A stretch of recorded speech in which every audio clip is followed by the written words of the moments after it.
Okay, suppose that I have let's say a wooden table. So this is my table top. Okay, and these are the legs of my table. I'm looking at this from the edge. Okay. Now, what I want to do is to do a little setup. Is to think of making a little setup of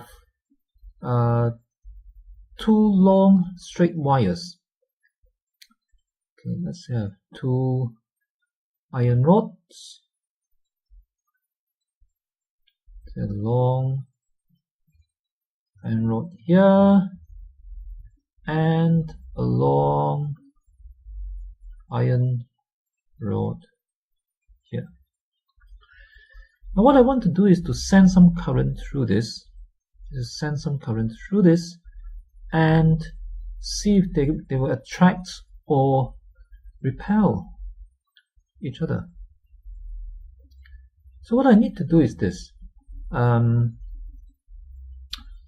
Okay, what I want to do here, is to let's say that I want to send a current through them. How can I do that? So let's say I have a battery here on the table. The battery there, and then that's the positive pole.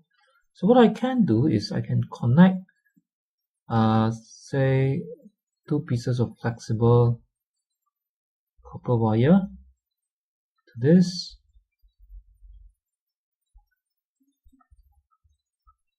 Okay, I can use something to stick, maybe just use Scotch tape to stick these wires to the table so that the flexible copper wires hang down, and then I have to perhaps get a clip or get some solder so that the copper wire is fixed to the iron rod. Okay, so it's something that we can actually try.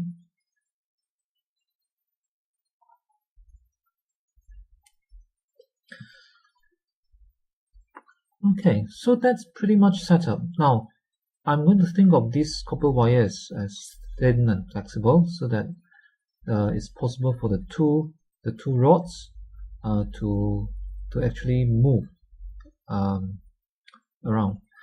Now, the two rods, I'm going to think about it as them as slightly thicker and more rigid than the copper wires, so that they don't actually bend quite easily.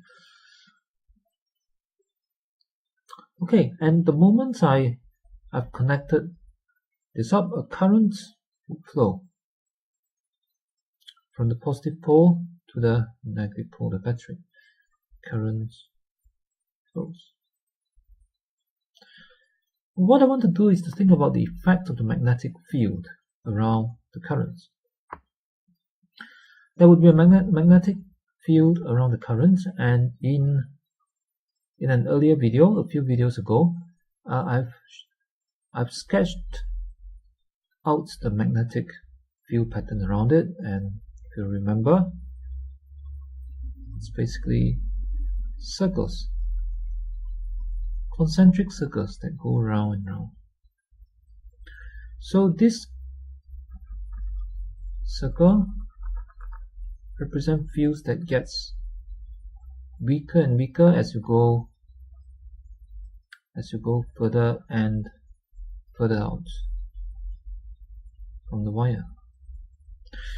Now each of these iron rod has current, so this iron rod will produce a magnetic field around itself.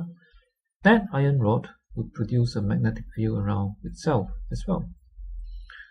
So, but for now, I'm just going to look at the magnetic field produced by this iron rod on the left, and I want to think about what happens when the current in the other iron rod goes through this magnetic field.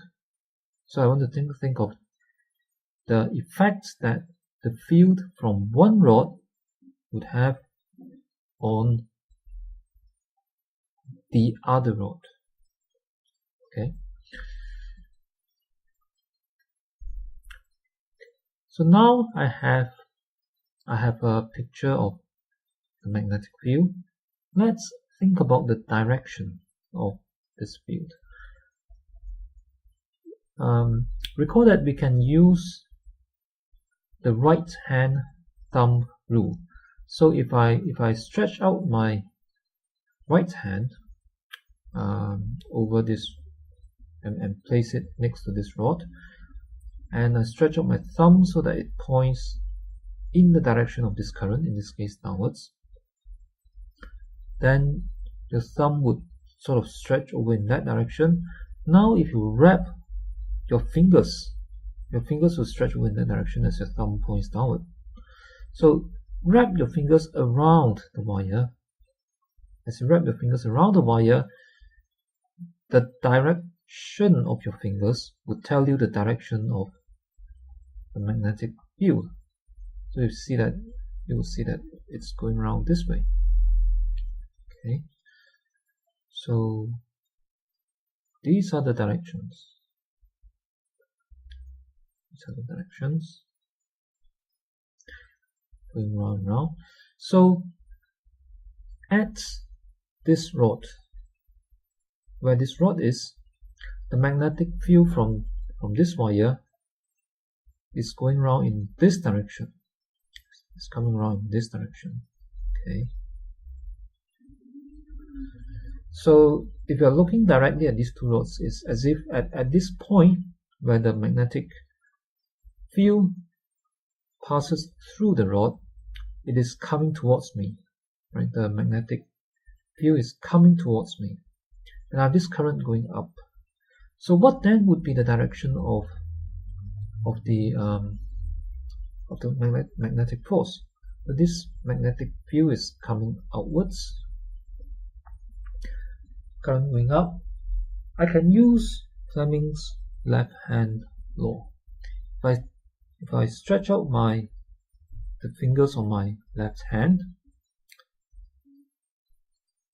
okay, my first finger should point in the direction of the magnetic field. My middle finger should point in the direction of the currents. Okay, if you try this, you'll find that your thumb would point to the right. Your thumb would point in this direction. So this would be the direction of the force. This would be the direction that the magnetic force from this magnetic field acts on this wire. So in other words, this wire repels this wire. And this happens when the currents are in the opposite direction.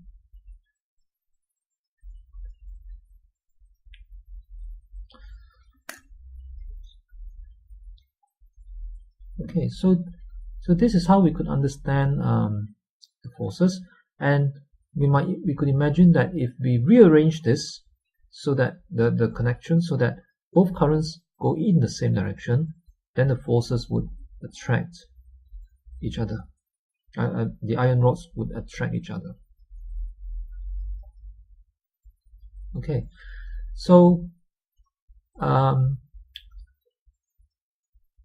will before I finish off this video, I'm just going to mention something that I said many videos ago when I talk about the definition of the unit ampere. At that time, I've described how an ampere is defined. 1 ampere is defined as the current going through two parallel wires, okay, is defined as the current going through two parallel wires when, okay, need a bit more details here, when the length of each of this rod, right, when the length of each rod is 1 meter, when the distance between the rods is 1 meter,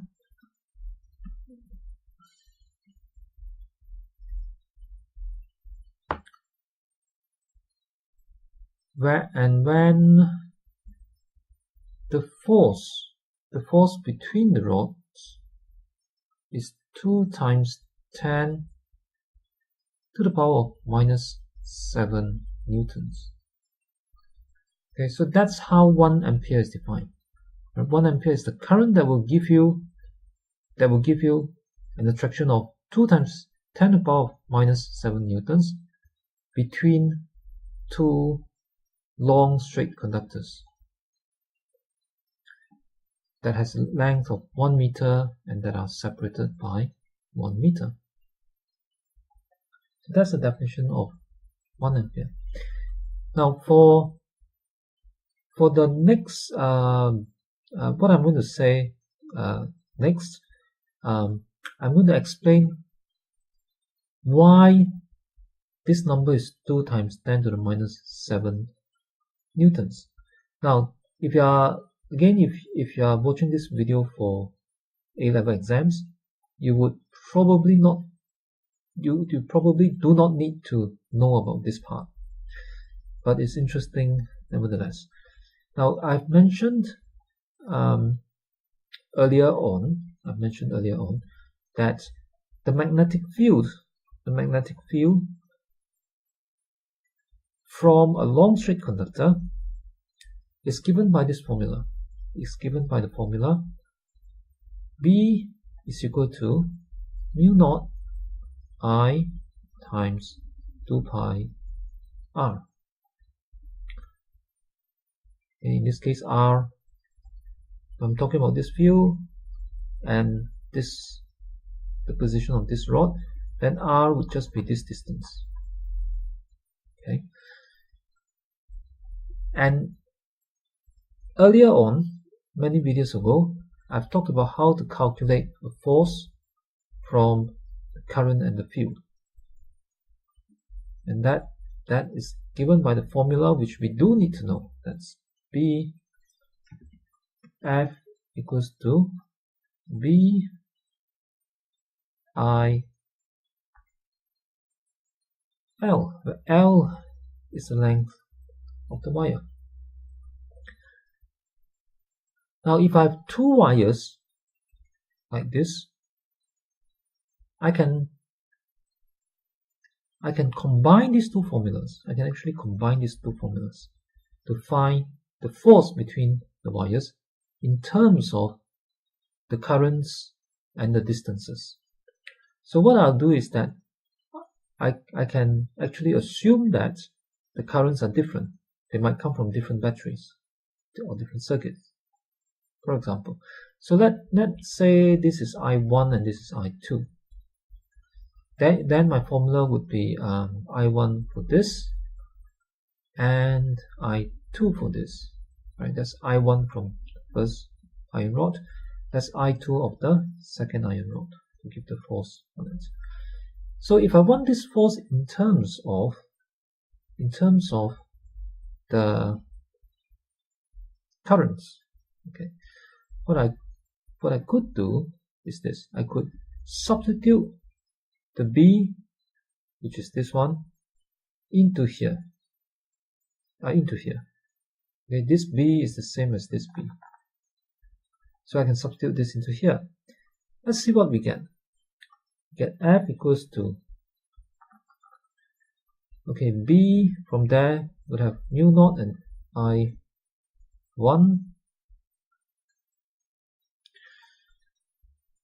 over 2 pi r.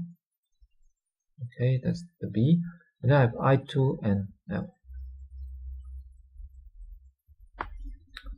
Okay, now let's now substitute the numbers. In this case, I1 and I2 are both 1 ampere. This is our 1 ampere here, and the length L is 1 meter for this one. The R there is 1 meter. So we have R is 1, L is 1, current is 1, that one is 1, and okay, mu naught is the permeability, and I've mentioned before previously that it is 4 pi times 10 to the power of minus 7. Okay, so if we don't even need a calculator to do this, because these are all 1, 1, 1, 1, and the pi and the pi here cancel, the pi here and the pi here cancel, and then 4 divided by 2. 4 divided by 2 is just 2, and then that's a 10 to the power minus 7. And the force is in Newton. And that's how we got this 2 times 10 to the power minus 7 newtons in the definition for 1 ampere.